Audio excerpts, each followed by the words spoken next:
Now turn up. What up, is Marcus with Dynasty Fun Dads. We have the DeAndre Swift signed jersey. All you have to do is be a subscriber for a chance to win. When we hit 2K, we'll be giving it away to one of you guys. Or ladies. Maybe you got some ladies watching here. All right, we're going to be doing Dynasty rookie rankings. We did one QB. We're doing Superflex. Now, this is where I believe a lot of Dynasty leagues are going into is Superflex. And what is Superflex? If you've never been a part of it, is where you have a chance of having an extra flex that could be potentially a quarterback. So what does that do in overall scheme of things? It makes quarterbacks shoot up the boards.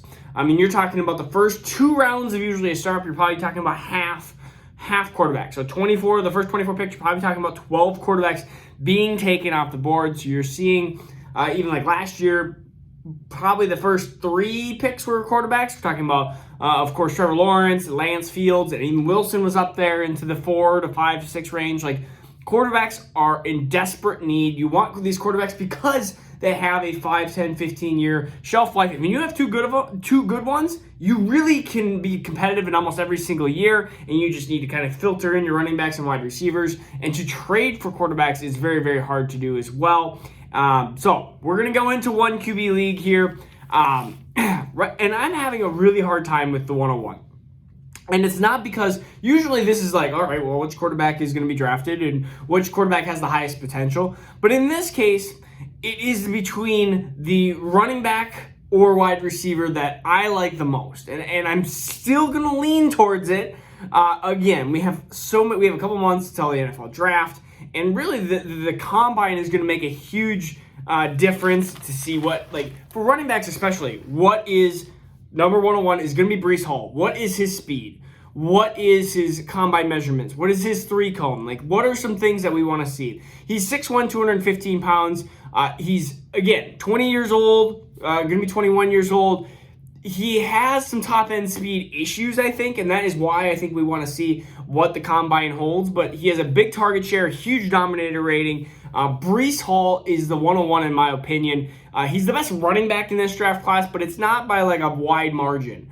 When we had Najee be the 101, or at least the running back number 1 last year, it was by a tier. You could say that Najee Harris was probably the clear number 1. Then you had Javonte and Travis Etienne. But here, Breece Hall is going to be in the mixture with Isaiah Spiller and Kenneth Walker.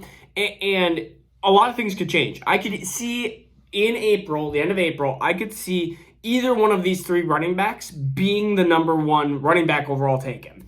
And draft capital is going to make sense too. Landing spot's going to be huge. I know landing spot's not, a lot of times it can be what I'm trying to say, landing spot can be like this fake, basically, inflation of value. Think Keyshawn Vaughn, think Zach Moss, think even Trey Sermon. Like, all of a sudden, some of these running backs can fly up the boards. But in this case, or even CEH, you could argue, was an inflation because of location. Not trying to rhyme, but hey, I did. But I think these 3 running backs, you could easily see location being a huge factor on where they get taken. Number 2 is going to be Treylon Burks, 6'3", 232 pounds. And when I talk about him versus Garrett Wilson, the biggest difference is Treylon Burks could be the number 1 overall wide receiver in fantasy football. He could do that in a year. He could do that in a couple of years. He could be that guy that you look and go, wow, this is not Megatron, because Megatron was just ridiculous. But, I mean, you're talking 6'3", 232 pounds, Treylon Burks, and he can run, and he can break tackles, and he is athletic, and his lateral agility is off the charts. Like, he's fast. He's got big hands. Like, I don't know what else you want from the kid. He comes from Arkansas, not a great passing offense. He is a 45.9% dominator, which is ridiculous. 31% target share. Like, the Treylon Burks is a guy that we could see being the next, like, DK Metcalf. Will you see DK Metcalf the first half of some of these years be the number 1 wide receiver overall in fantasy, and then sometimes he dips down. And Treylon Burks has that ability. Now, Garrett Wilson is easily the safer pick, in my opinion, because Treylon Burks could have some issues that could cause him to be a bust potential, including route sometimes a little bit of separation and some drop issues. But Treylon Burks is like if you're trying to build somebody in my player in Madden, like Treylon Burks is who you're building. You're not building a Garrett Wilson who's more of a deceptive route runner and was not even the number 1 wide receiver at Ohio State this last year. So there's questions to be made by Garrett Wilson, but he's more of a safer prospect, I think Garrett Wilson is, versus Treylon Burks. But we're gonna get to Garrett Wilson. Number 3 is gonna be Kenneth Walker, 5'10", 210 pounds. He's the best, I think, like just runner in the class, and sometimes the biggest, I guess, concern is the receiving ability, but he's athletic, he's got lateral agility, he's got good contact balance, and I saw nothing in the passing game that warned me to go, wow, I gotta stay away from him. We saw that with Jonathan Taylor. Jonathan Taylor was not used in the passing game, but Wisconsin doesn't use the running back in the passing game. So what happens when Jonathan Taylor translates to the NFL? It's easy. Can he catch? Can he not? Does he show the ability to be utilized in the passing game if he can? And I think Kenneth Walker can. And we're going to go through more in-depth tape on him. Again, this is January still. We're January 18th still. We have a lot of season, a lot of, I guess, dynasty season, a lot of metrics, a lot of tape to watch. Some of these guys, you just want to see, okay, do they have the ability to be a 3-down back? And I think Kenneth Walker can.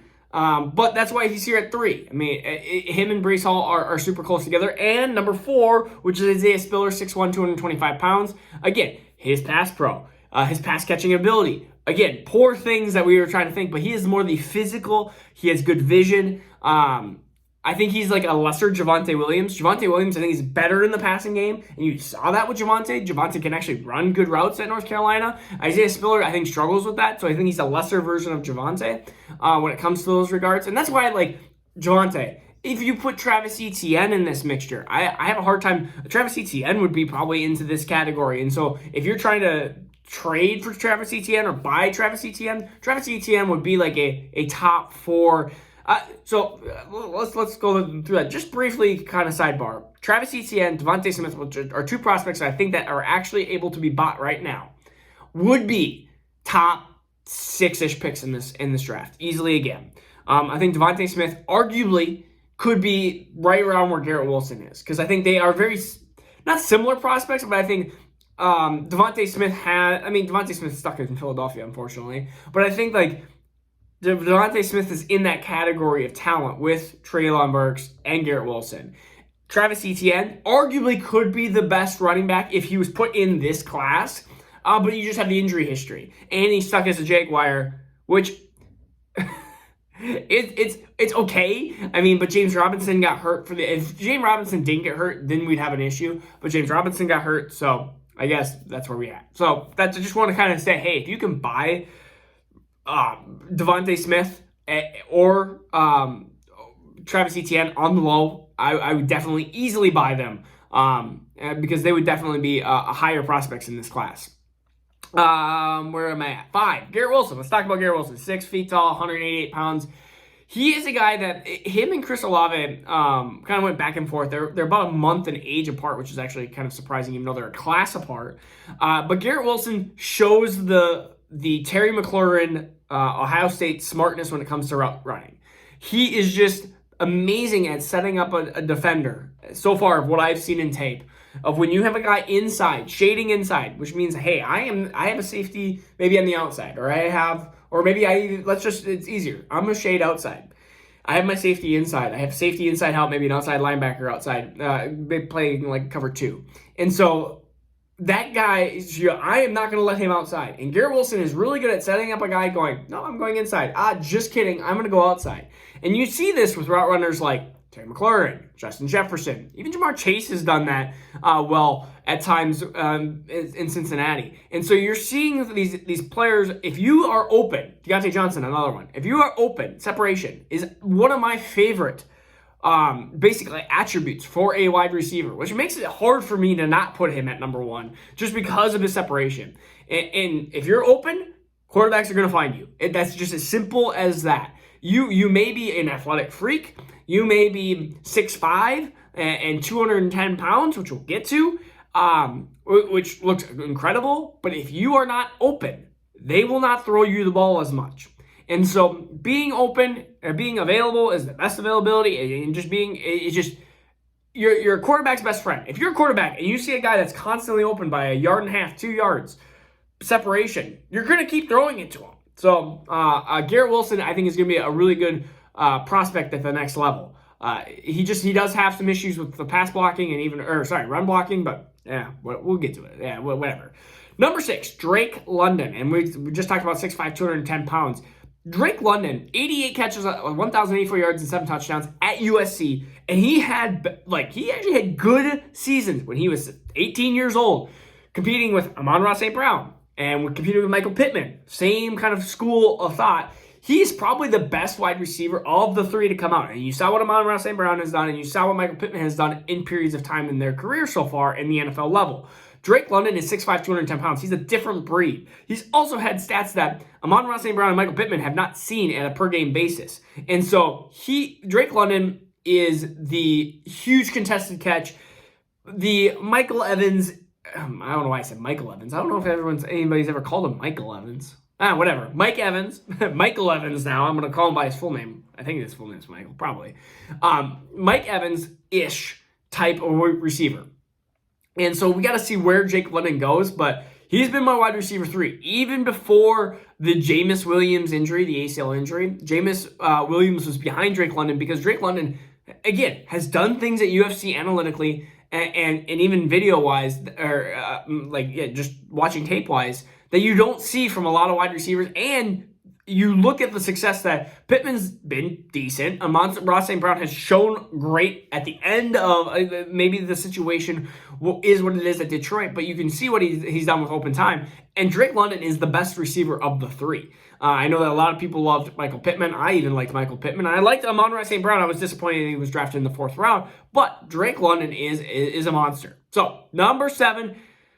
And this is where I start having this is a huge drop for me. So if you have 7 or later, which is a playoff team, of course, in 12-team league, this is where I was really okay with having Jameson Williams here. And I'm really having a hard time not having him there. And so we go, okay, do we draft a quarterback? Do we draft David Bell? Where do we go here? And I am going to lean out on a limb just because David Bell, there's nothing sexy about David Bell, unfortunately. He is a really good wide receiver. I think he's not elite in anything, and he's not horrible at anything. But we saw how that Rashad Bateman translated to that, and we're going to be doing actually a video soon about sophomore receivers and what analytics show if they succeed in the future. And there's a huge threshold at points per game when they succeed and when they don't succeed. And we'll get to that here soon. But I'm going to go out on a limb.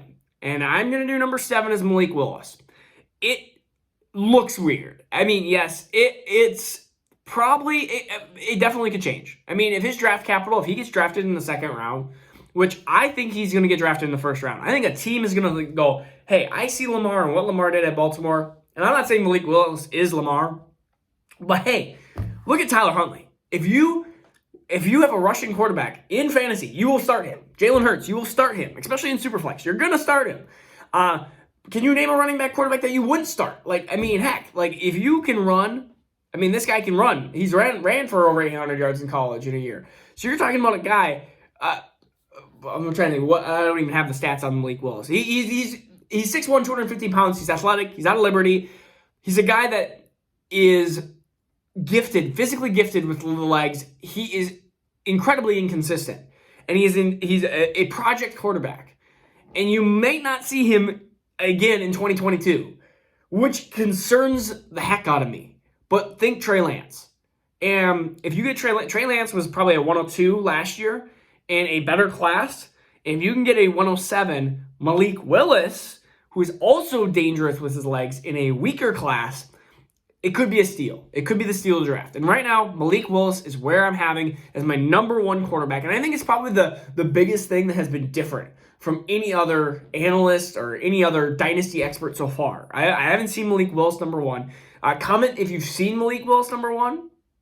And this would be probably a good time to comment of maybe even your rankings or what you disagree with or what you do agree with. And then, of course, subscribe. If you haven't subscribed yet, do that. Or invite some friends over. Hey, we're going to try to grow this channel a little bit more, and this is going to be all Dynasty content. Number 8. And, gosh, I said David. I'm gonna stick with David Bell. He's 6'2", 200. Again, it says that I wrote 2,015 pounds. He's not 2,015 pounds. He's probably 215 pounds. If he's 2,015 pounds, probably gonna be a little bit lower. I don't think he's gonna be moving as well. Again, not elite in much. I could easily see this David Bell and George Pickens switch. I'm seeing it now because I like David Bell. We'll see where he gets drafted. I think that right now he's been moving up into like that early second round when it comes into mock drafting. But right now, this David Bell, who might not be elite in anything, that could be a problem. You have George Pickens, who's recovering from the ACL, and then now you have Jameson Williams, who just tore his ACL. And so we're gonna kind of go through it. So that's the number 8, David Bell. I'm gonna go through my little notes here. Number 9, we're gonna go George Pickens. We're gonna do it. I'm gonna go over any of the other running backs right now. And again, super high upside. If you watched his catch in the national championship game, you just see, wow, there are glimpses of what could be. And he was potentially the number 1 number 1 wide receiver 12 months ago, 14 months ago. Like, he was potentially the number 1 wide receiver, but tore his ACL, and that took a lot away from some of his value here. This will be one of the biggest things, is where does he get drafted and when does he get drafted? That is going to determine George Pickens' value. He could be somebody that we see as wide receiver 4 in the class. If he gets drafted way late, you could see him get drafted 8, 9 in the class. He is going to be a huge volatile on draft capital, metrics of what he tests out at, and draft capital metrics and landing spot. And those are going to be big 3 for him. And so this is where we go into number 10. So Jameson Williams is potentially the pick here. But so you got 10 and 11, and I feel like you're down to kind of 2 players. Do you want that wide receiver, or do you want Matt Corral? And so I'm just going to say right now that I'm just going to say Jameson Williams. We're gonna put him at the end of the first year. But I can easily see that switch because I think Matt Corral. No, we're gonna do it now. We're gonna just say Matt Corral because I'm already thinking in my head. I'm like, do I really want Jameson Williams? By the way, people are saying, oh, he could miss some of the regular season. ACL injuries typically take 12 months for a player to get back to normal. You can have the so-called Adrian Petersons that come back in 9 months. You can have the so-called people that there might be very few players that come back 10 months, 11 months. Yes, the doctors and the rehab and stuff is getting quicker, but let's just play in 12 months. Because you have a guy that would not have stepped on an NFL field against NFL players, and you're going to expect him to go out and succeed and destroy after coming off an ACL injury. So, no. We're going to go Matt Corral, 6'1", 205 pounds. He's had 1,000 yards rushing and 15 touchdowns. Again, what do I want? I want rushing. Rushing. That's all I care about. It's lame, but it's what fantasy is all about. And quarterbacks, it's gonna be Matt Corral, and it's why like Kenny Pickett, who's not even a top 3 quarterback he's probably gonna be the first one taken. He's 23.5 years old, and he does not rush as well, not nearly as much. I mean, you're talking about a guy who had 223 rushing yards versus somebody who had 1,000 rushing yards in 2 years. I'm gonna take the guy who is a similar prospect, maybe when it comes to quarterback wise, but has that rushing ability. Going back to the other side. Now we're going to go Jameson Williams, 6'2", 189 pounds. Arguably with some people's wide receiver 1. And I had some people text me, look at the wide receiver 1 of the class just went down. I'm like, no, I think Treylon Burks is fine. I think he's good. And like, the number 2 wide receiver went down in the class. I was like, no, that still belongs to Garrett Wilson. He's my number 4, Jameson Williams was. And he has sub 4.3 speed potentially. I mean, we're not going to be able to have him test out the combine, which is going to suck.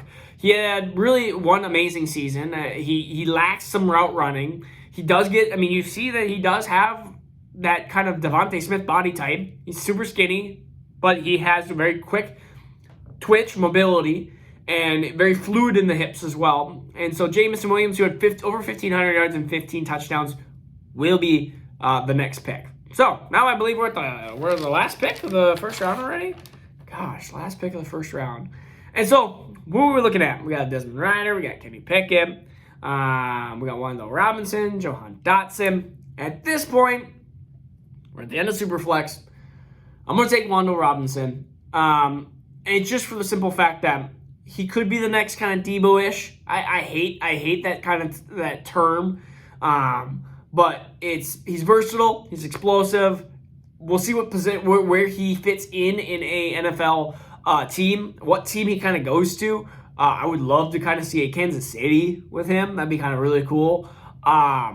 Or if Atlanta, Cordell goes away. Cordell goes away. Wandell comes in. They use him a little bit of rushing, a little bit of receiving. Maybe even, maybe Atlanta drafts a running back too. Maybe they draft a running back and they get Wandell. That would be a potential good situation for Wandell. But, I mean, he's, again, out of Kentucky.